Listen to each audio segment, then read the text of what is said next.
Warahmatullahi wabarakatuh. This call is now being recorded. Waalaikumsalam warahmatullahi wabarakatuh. Terima kasih anak-anakku yang belum mandi. Selamat sore. Ini hari Rabu ya, hari Rabu, besok hari Kamis. Tanggal 8 bulan September tahun 2021. Insya Allah sore ini kita akan membahas tapi secara singkat tentang globalisasi dan perubahan komunitas, gitu ya. Sudah siap semuanya? Sampun, Pak.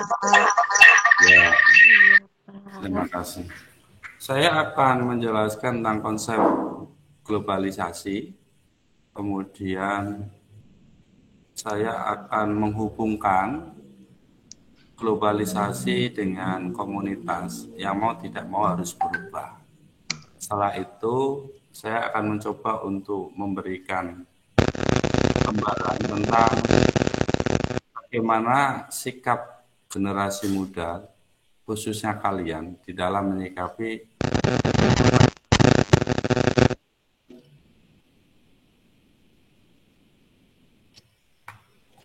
ya. Sudah nggak ada gangguan ini. Mas Diki mic-nya bisa dimatikan dulu, Mas Diki. Kita gantian ya, Mas ya. Aku tak ngomong sih, ben kita aku sing mimpin ngomong. Oke, terima kasih. Globalisasi dari kata global dan sasi. Global itu ada di mana-mana dan bisa kemana-mana. Global. Sasi itu proses menjadi. Nah, ketika ada konsep diksi atau kata titik-titik ditambahi sasi berarti proses menjadi. Kalau globalisasi proses menjadi global. Gitu. Novitasasi proses menjadikan novita. Menjadi semua orang seperti novita. Suhadisasi proses menjadikan orang seperti suhadi. Nah, globalisasi itu apa? Globalisasi itu proses menjadikan global, bisa kemana-mana dan di mana-mana. Apa yang diglobalkan? Itu kan pertanyaannya kan gitu. Apa yang diglobalkan? Satu bisa ide, dua bisa produk. Yang menjadi global bisa dikenal di semua negara, bahkan di planet lain. Itu bisa satu bisa ide, dua bisa produk. Gitu. Nah, kita bahas satu persatu. Ide yang bagaimana yang bisa menyebar? Ide yang difungsikan. Biasanya ide-ide ini misalnya hubungannya dengan ide yang berfungsi dalam mengatasi kesejahteraan, ide dalam mengatasi kebencanaan, ide dalam mengatasi kesehatan, ide dalam mengatasi konsep-konsep ketenangan atau agama. Jadi misalnya kita bicara tentang agama Islam. Agama Islam itu dari mana kemudian sampai di Indonesia itu dari global, Islamisasi. Jadi ide-ide atau gagasan yang di dalam agama Islam itu diglobalkan. Begitu halnya dalam hal ide tentang kesehatan. Ketika orang sakit, orang butuh tentang konsep-konsep kesehatan. Orang kena virus perlu vaksin gitu. Nah, ide membuat vaksin ini ketika global dipakai di mana-mana dan dibutuhkan di mana-mana, itu dinamakan ide. Termasuk bagaimana caranya terhindar dari bencana, itu juga ide. Misalnya bagaimana membaca astronomi tentang perbintangan, membaca cuaca, climate change, membaca topografi, membaca landscape sebuah wilayah. Nah, itu ide. Dan ide ini akan berdampak luas, akan global ketika ide ini difungsi atau berfungsi. Ya. Begitu halnya dalam hal teknologi, ada ide-ide tentang keteknologian, itu akan mengglobal ketika berfungsi. Tapi baru dalam batas pengetahuan. Nah, pengetahuan ini kemudian akan berdampak menghasilkan produk, khususnya produk-produk hasil dari ide. Dan juga ada produk-produk hasil dari alam, gitu, yang tersedia di alam. Kalau yang pertama sudah ide yang bisa mengglobal, yang kedua produk. Produk yang bisa mengglobal itu adalah produk yang dari gagasan dan produk yang dari alam. Kita bahas yang dari alam dulu. Misalnya Pulau Bali. Pulau Bali itu bisa mengglobal. Pulau Bali sekecil itu bisa mendunia. Kenapa? Karena dia memiliki misalnya keunikan tentang keindahan. Nah, ini produk. Kemudian tumbuh-tumbuhan itu bisa mengglobal. Contoh kayu jati, contoh kayu manis yang dibuat rempah. Contoh merica, contoh asam Jawa. Ini sudah ada di alam. Produk ini bisa mengglobal. Sedangkan produk yang hasil kreativitas yang bisa mengglobal itu biasanya produk yang hubungannya dengan kesehatan, teknologi, informasi, makanan, kosmetik, furniture, gitu. Tapi yang paling mendasar, produk hasil gagasan yang bisa mengglobal biasanya berhubungan dengan tentang kesehatan dan teknologi. Kalau makanan biasanya ada keragaman makanan di tiap-tiap daerah, itu relatif, gitu. Relatif. Dengan interaksi satu sama yang lain itu bisa mengglobal gitu. Tapi kalau bicara tentang teknologi, internet misalnya, ini bicara tentang terapan sebuah ilmu, misalnya ilmu coding, ilmu maintenance, ilmu apa, dan komputer, ilmu apa, ilmu perakitan, ini hasil gagasan manusia. Sifatnya juga sama, seberapa dampak globalnya, seberapa manusia membutuhkan teknologi. Nah ini, dan ini berbanding lurus. Ketika sebuah produk itu dibutuhkan fungsinya oleh masyarakat dunia, maka produk ini akan cepat mengglobal.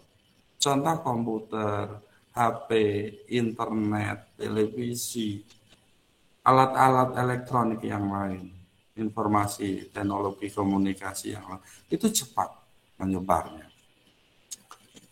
Kemudian juga produk-produk kesehatan, ini juga cepat menyebarnya. Kemudian produk-produk tentang teknologi mengolah makanan, mengolah sumber daya alam, mengolah tambang, mineral, air, itu juga cepat. Termasuk kosmetik, termasuk furniture itu perkakas rumah, gitu. Itu juga bisa mengglobal. Tapi biasanya di alatnya, ketika bahannya ada maka alatnya itu akan cepat. Dan pada saat ini Indonesia itu kayaknya akan ke depan akan menjadi tempat yang menarik karena secara geografis Indonesia memiliki keragaman sumber daya alam, termasuk sumber daya manusia, termasuk gagasannya, termasuk hasil karya manusianya yang bisa ditawarkan ke dunia. Nah itu sedikit tentang konsep global. Nah, untuk menyikapi bagaimana posisi kita ketika kita ingin global. Persis tadi logikanya. Kalau kita kepengen global, Novita kepengen global, disebut di mana-mana, di gunung, di udara, di lautan, di Afrika, di kutub selatan, kutub utara. Harus satu punya ide yang bisa difungsikan. Lah, anak IPS bisa apa? Bisa banyak hal. Kalau kamu memahami teori-teori tentang social science, kamu akan banyak berguna. Misalnya, bagaimana cara menggunakan sebuah tradisi di dalam menggerakkan tenaga sumber daya manusia untuk pembangunan yang lebih irit, damai, dan ramah lingkungan. Misalnya begitu. Ini belum banyak yang menemukan tentang itu. Kalau kepingin kalian bisa menjadi global seperti itu. Orang Indonesia kalau kepingin global bermanfaat untuk dunia, maka harus memiliki ide yang dibutuhkan di dalam mengatasi kebutuhan dan masalah-masalah yang terjadi di dunia. Apa masalahnya? Masalahnya hari ini dunia apa? Misalnya tentang gizi, kita bicara tentang temuan-temuan gizi. Masih ada perang, kita bicara tentang perdamaian, bagaimana berdamai. Gitu. Tentang penyakit, bagaimana ide-ide itu difungsikan untuk menghasilkan sebuah produk-produk yang menghasilkan sebuah tata laku norma-norma menjadi hidup sehat. Begitu pula bagaimana dengan produk kita agar menjadi global. Ya cukup mudah, buatlah produk-produk mulai dari produk sumber daya alam yang ada dan produk hasil karya kalian yang harus berguna baik untuk kebutuhan maupun untuk menyelesaikan masalah-masalah yang ada di dunia. Maka produk kamu akan mengglobal. Contoh sekarang ada 5G, jaringan 5G. Kemarin kan 4G, sekarang akan 5G. Besok 7G. Apa lagi ya? Lah, ketika ini kamu menghasilkan gagasan itu ada produknya, makanya akan mengglobal. Jadi globalisasi sebuah keniscayaan. Dan yang terpenting adalah bagaimana kita memahami sebuah cara kerja sebuah globalisasi dan kamu bisa masuk di alam globalisasi yang mana kamu bisa bermanfaat dalam situasi global itu. Jangan sampai proses-proses globalisasi ini kita hanya menjadi objek komoditi, menjadi konsumen saja, tidak menjadi produsen. Gitu, Pak. Ini yang perlu ya digarisbawahi. Belajar globalisasi harus memahami tentang konsep globalisasi, cara kerja globalisasi, kemudian bagaimana sikap kita agar kita bermanfaat menjadi manusia yang bermanfaat baik untuk kebutuhan dan menyelesaikan masalah-masalah yang ada di dunia ini. Setelah kita membahas globalisasi, kemudian selain kita bicara tentang bagaimana sikap kalian, yang penting lagi adalah bicara tentang bagaimana komunitas itu harus bersikap. Komunitas itu apa? Masyarakat, kelompok-kelompok yang ada di dalam masyarakat. Karena kalau sendiri, kita tidak cukup kuat. Indonesia, Nusantara harus bersatu, menghasilkan gagasan yang dibutuhkan dunia, menghasilkan karya yang dibutuhkan dunia. Berangkatnya dari mana? Berangkatnya dari komunitas. Komunitas basisnya yang ada di masyarakat. Lalu bagaimana komunitas itu harus bekerja? Secara sederhana, komunitas yang ada di dalam masyarakat, baik itu komunitas yang berbasis seni, berbasis ekonomi, komunitas budaya, komunitas agama, komunitas teknologi, komunitas ilmu pengetahuan, itu mau tidak mau harus pada saat ini harus berpikir tentang ide apa yang sedang digunakan dan ide-ide atau pengetahuan apa yang dibutuhkan oleh masyarakat dunia. Dan komunitas juga harus berpikir tentang sumber daya alam apa yang bisa ditawarkan keluar dan produk-produk apa yang bisa dan yang perlu dibuat untuk bisa ditawarkan di luar. Tentu saja bicara tentang sumber daya alam, tentu saja bicara tentang produk hasil karya manusia, syaratnya harus tidak merusak alam. Kita bisa menjual sumber daya alam yang ada, tapi kita harus memiliki etika. Jangan hanya mengambil sumber daya alamnya, tapi kita tidak memperhatikan tentang dampak dari perubahan sumber daya alam itu yang ketika kita ambil. Nah, ini posisi penting sebuah komunitas.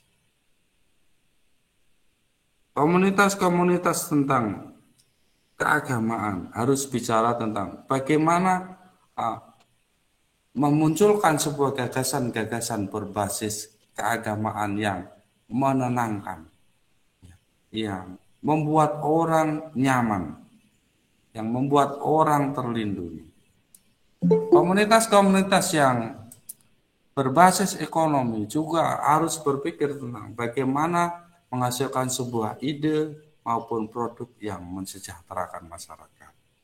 Komunitas-komunitas berbasis kesenian juga harus berpikir tentang bagaimana menghasilkan sebuah ide dan kreativitas kesenian yang mampu menggerakkan masyarakat dunia untuk mendapatkan dan mencukupi kebutuhan tentang keindahan, kenyamanan, termasuk kesehatan. Kalau komunitas ini tidak bergerak, tidak mulai sekarang, maka komunitas ini akan tergerus, akan tertinggal, akan bahkan mati, ditindas menjadi objek global. Itu.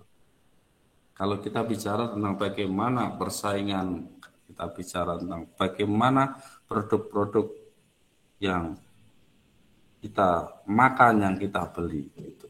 Kita bicara tentang vaksin saja. Vaksin sampai saat ini kita beli.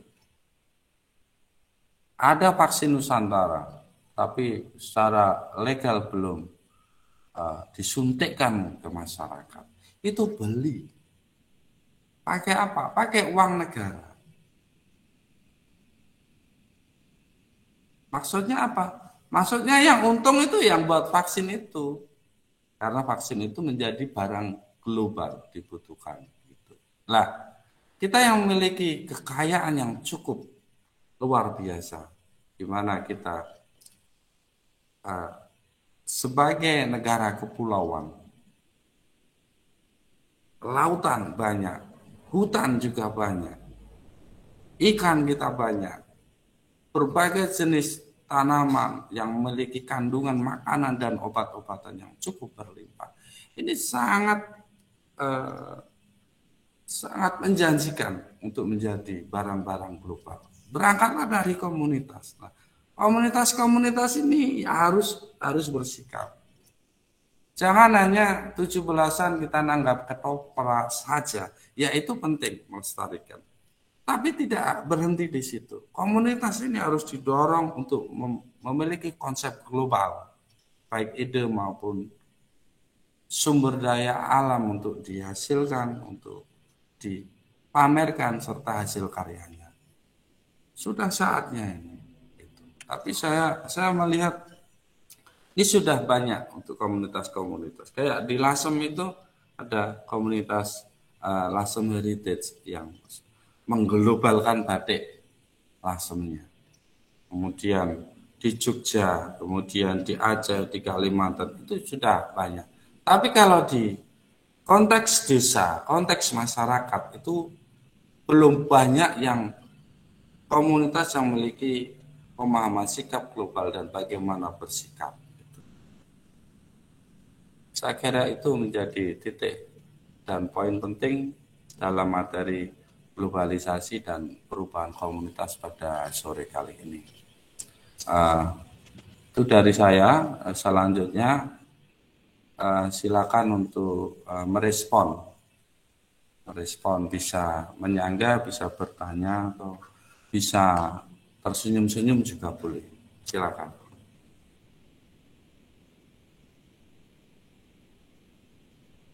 Saya, Halo? Pak. Oh iya, silakan Mbak Novita. Sebentar saya tulis dulu. Novita. Yang bertanya poinnya 25 ya. Oke, silakan. Globalisasi itu kan bersifat multidimensional, nggih, Pak. Maksud dari multidimensional itu sendiri apa sih, Pak? Ya, multi. Multi itu ragam. Multi. Multitester, alat yang bisa digunakan untuk mengukur banyak. Bisa menjadi alat ukur. Multitester. Multifungsi, fungsinya banyak. Multidimensi, memiliki keragaman dalam memasuki ruang lingkupnya. Maksudnya dari multidimensional adalah globalisasi ini bisa menyasar ke banyak ruang, baik itu ruang keluarga, ruang teknologi, ruang kesenian, ruang budaya, ruang kesehatan, ruang teknologi, ruang agama, dan lain sebagainya. Dan itu sifatnya interaksioner, ya, saling, ya, timbal balik. Siapa yang bisa mempengaruhi, maka dia yang akan menguasai. Siapa yang berkuasa terhadap ide dan teknologi dan produk, maka dia yang akan menjadi global di mana-mana. Jadi sifatnya memang multidimensional, yaitu mampu masuk ke ruang-ruang lingkup yang tanpa batas, baik bidang-bidang khusus, wilayah-wilayah khusus, negara-negara, benua, jagat raya, dan dunia akhirat lah, katakanlah begitu. Itu bisa disasar semuanya, multidimensional. Masuk politik, gitu. Ini baju saya nih. Oh. Itu Mbak Novita. Iya, Pak. Terima kasih, Pak. Ya, mudeng apa enggak? Kalau nggak mudeng nanti saya akan datang ke rumahmu jam 11 malam. Ya, silakan yang lain.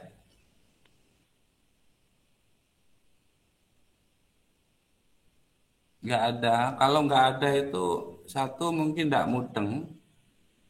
Dua, orangnya nggak ada di tempat gitu. Bisa di warung, bisa di kamar mandi, bisa sholat gitu.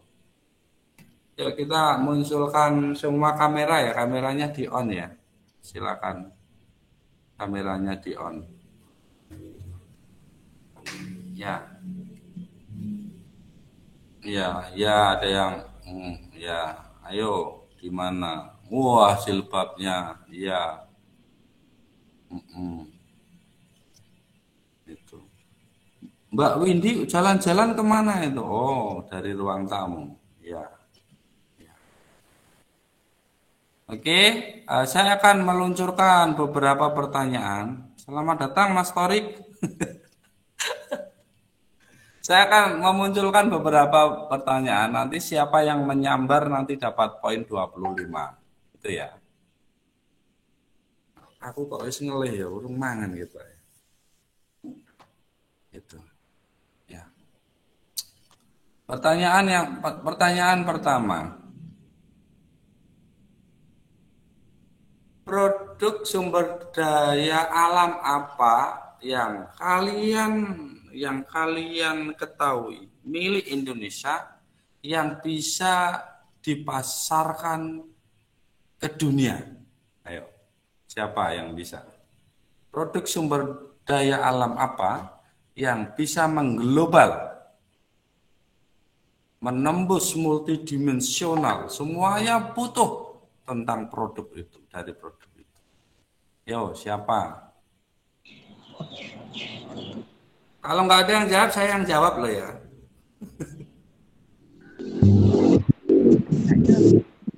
Ayo. Rempah nih masuk napa mboten, Mbak? Oh iya, rempah-rempah. Iya, betul sekali. Bagus. Ya, Indomie, Pak. Indomie. sik. Wah, Indomie ya awakmu. Sik. Nur Afifah 25. Indomie, Pak. Sik, Dik. Sabar, Dik. Mbak Nur Afifah bisa memberikan ulasan sekilas, sepatah dua patah kata belum kita meninggalkan semuanya. Tolak mati meninggalkan semua. Produk alam ya yang dinikukan ke luar negeri adalah rempah-rempah. Contohnya ada merica, terus kunyit, lengkuas, dan rempah-rempah lainnya yang mungkin dari negara lain atau luar negeri tidak memiliki, sehingga mengekspor dari negara kita. Iya, saya setuju Mbak Nur Afifah. Kamu kok pinter banget. Makanmu apa? Makanmu nasi apa ini? Oke, saya mau tanya. Lebih untung mana mengekspor rempah-rempah atau membuat sebuah produk dari rempah-rempah? Sepertinya lebih untung rempah-rempahnya, Pak. Ya, lebih untung mengekspor rempah-rempah daripada produk rempah-rempah. Misalnya, lebih baik mengekspor merica daripada mengekspor jamu atau bumbu gitu. Lebih baik mengekspor merica daripada sayur merica. Nanti kalau basi gimana, Pak? Oh iya, maksudnya kan ada produk-produk lain yang sifatnya nggak basi. Oh iya. Iya, enggak apa-apa, itu hanya pertanyaan saja. Ya, tapi bagus secara konseptual. Saya sangat bangga dan Indonesia harus bangga memiliki manusia seperti Mbak Nur Afifah. Terima kasih Mbak, 25 poin. Oke, yang lain silakan. Pertanyaannya masih sama, sumber daya alam apa yang kira-kira bisa mengglobal, bisa ditawarkan di dunia agar kita ini menjadi kuat, tidak diremehkan oleh masyarakat lain.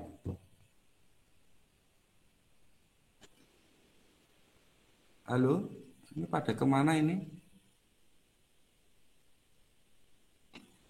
Mas Torik? Gimana, Pak? Oh, saya di sini nggak kemana-mana, Mas. Produk sumber daya alam yang bisa diperkenalkan oleh dunia. Contohnya satu, tempe, Pak. Apa itu? Tempe. Oh, tempe, iya. Karena Bisa kasih ulasan sekilas?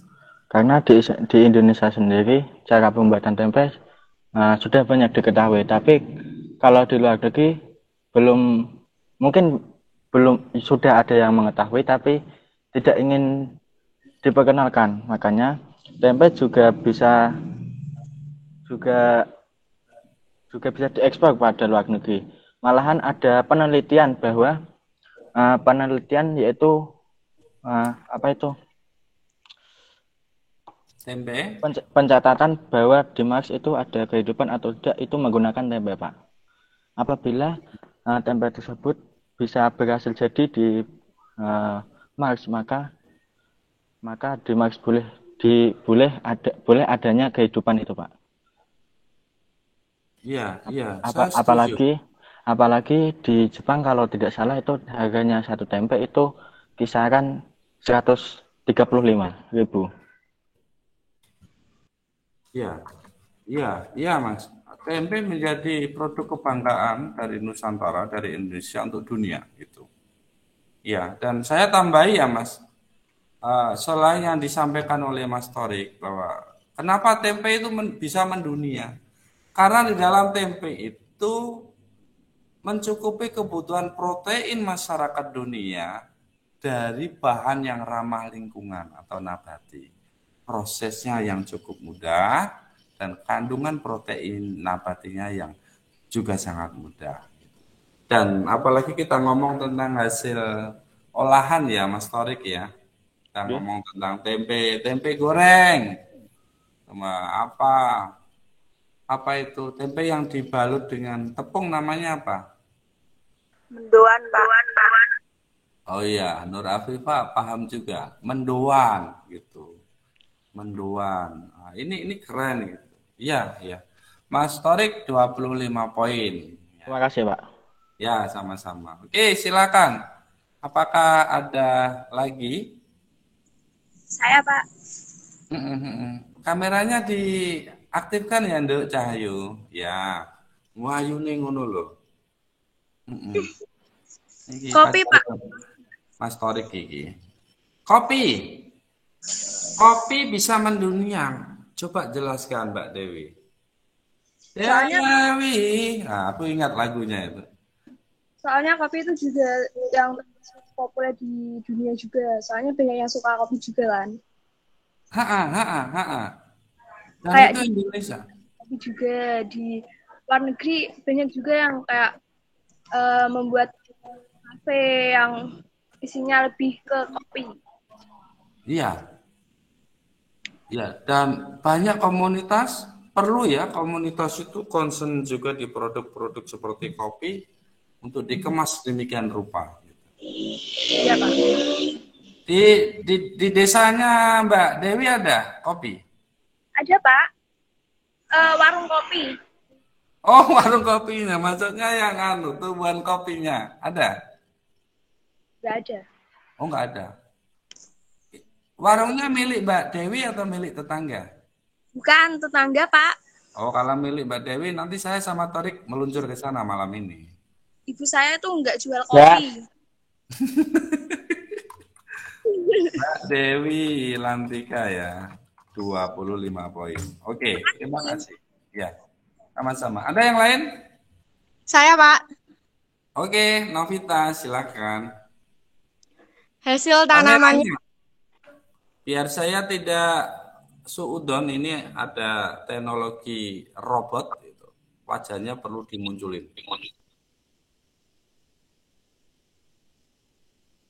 Sumber daya yang mengglobal salah satunya yaitu hasil tanaman, Pak. Bisa dijelasin ya? Indonesia kan memiliki tanah yang subur. Jenis hasil tanamannya kan juga banyak. Bahkan dulu Indonesia pernah dijajah negara-negara yang ada di dunia karena menginginkan hasil tanamannya. Berupa hasil pertanian, perkebunan, maupun hasil hutan. Contohnya kayak kelapa sawit, tembakau, padi, rotan, karet, dan lain sebagainya. Iya, tanaman yang bisa mengglobal gitu. Dan mungkin lebih menariknya, Mbak Novita bisa jelasin tanaman-tanaman yang kandungannya hubungannya sama obat misalnya. Bisa Kelapa kan? bisa, Pak. Apa tanaman apa saja misalnya? Kelapa sawit. Terus apa ya? Kayak semacam rempah-rempah gitu, Pak. Iya. Ya, kita memang kurang belajar, termasuk saya, kurang belajar di dalam memahami sumber daya alam tanaman yang ada di Indonesia. Contoh saja minyak kayu putih. Minyak kayu putih yang biasa dipakai Novita Eka, saya malam juga pakai. Yang lain mungkin juga pakai itu. Mas Torik pakai enggak ya? Enggak, itu enggak enggak pakai ya Mas Torik. Pakainya doa kalau Mas Torik. Itu dari tanaman Indonesia. Kapur barus juga. Ini memang agak remeh-temeh itu kita bicara tentang tanaman. Orang IPS enggak apa-apa, bicara tentang itu enggak apa-apa. Kita bicara tentang bagaimana masyarakat berinteraksi dengan tanaman. Biasanya tanaman berinteraksi dengan masyarakat hubungannya dengan satu, makanan. Dua, karena tanaman menghasilkan makanan. Dua, tanaman menghasilkan obat untuk kesehatan.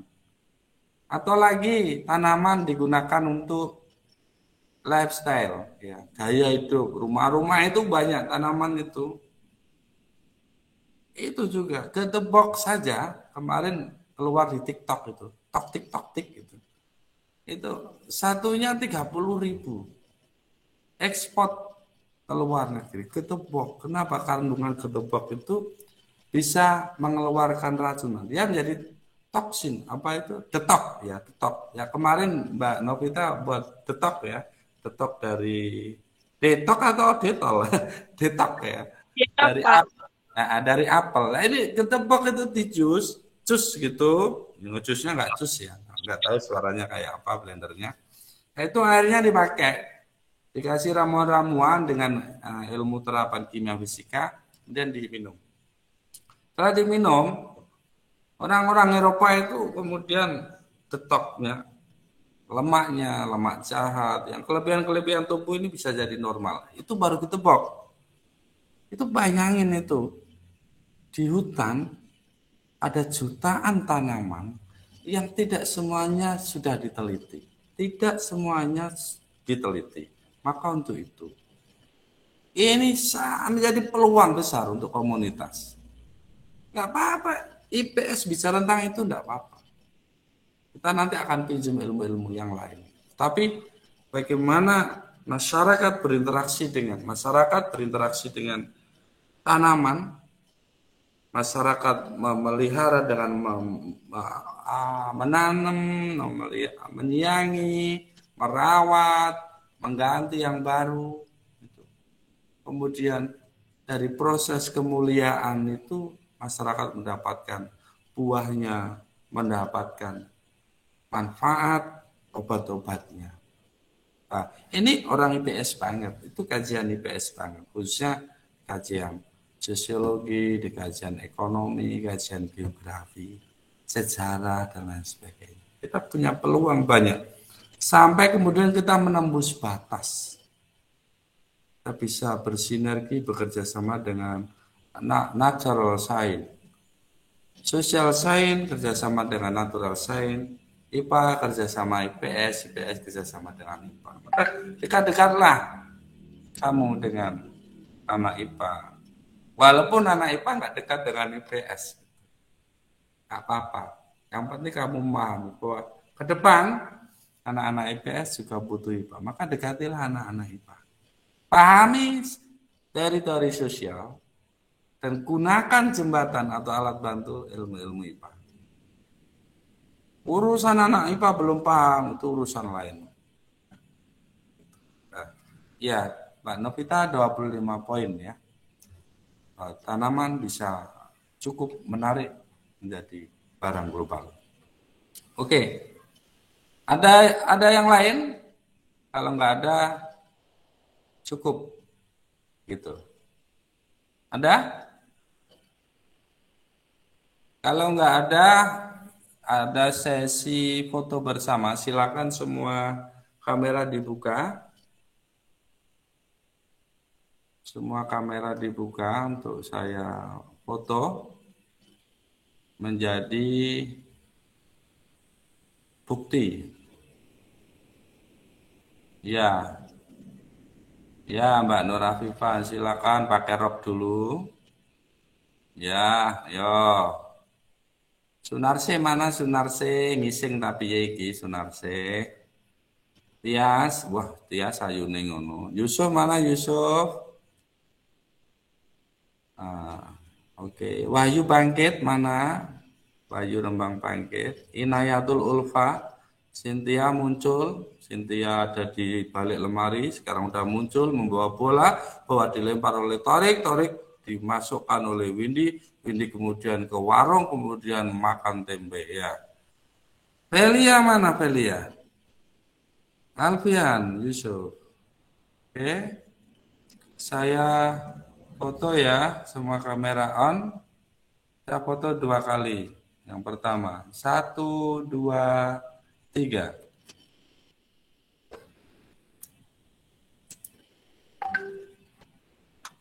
Foto bersama nilai 90.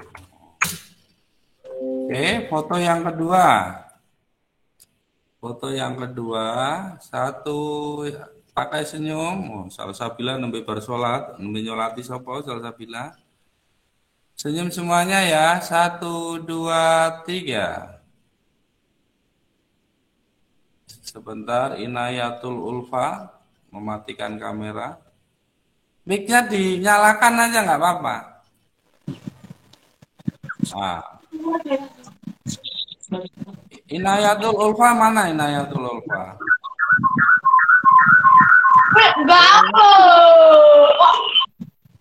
Satu, 2, 3. Oke. Karena yang malam bareng nggak apa-apa ya. Foto 2. Nilai 90. Oke, anak-anakku yang saya banggakan. Nah, selesai pembelajaran hari ini tentang globalisasi dan perubahan komunitas. Hari ini tidak ada tugas, hanya belajar bersama lewat globalisasi dan dampak dari bagaimana sikap perubahan komunitas yang harus dilakukan. Harapan saya materi ini menjadi inspirasi bagi kalian dalam bersikap, bertindak, berpikir, melaksanakan berbagai hal di era global ini. Untuk itu, mudah-mudahan materi ini bermanfaat. Mbok saiki, mbok sumpen, aku ya ora paham. Amin, amin. Sangat dibutuhkan dan sampai jumpa di pertemuan yang akan datang. Kita akan bahas tentang bagaimana rekayasa sebuah komunitas atau pemberdayaan komunitas agar berfungsi, bermakna, dan terhormat untuk Indonesia, membawa nama baik Indonesia.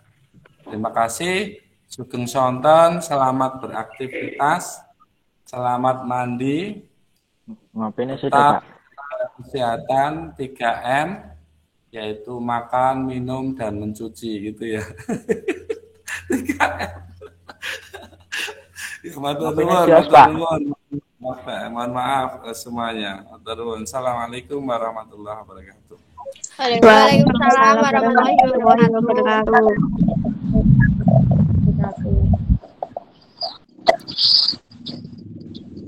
Do hilang DVD.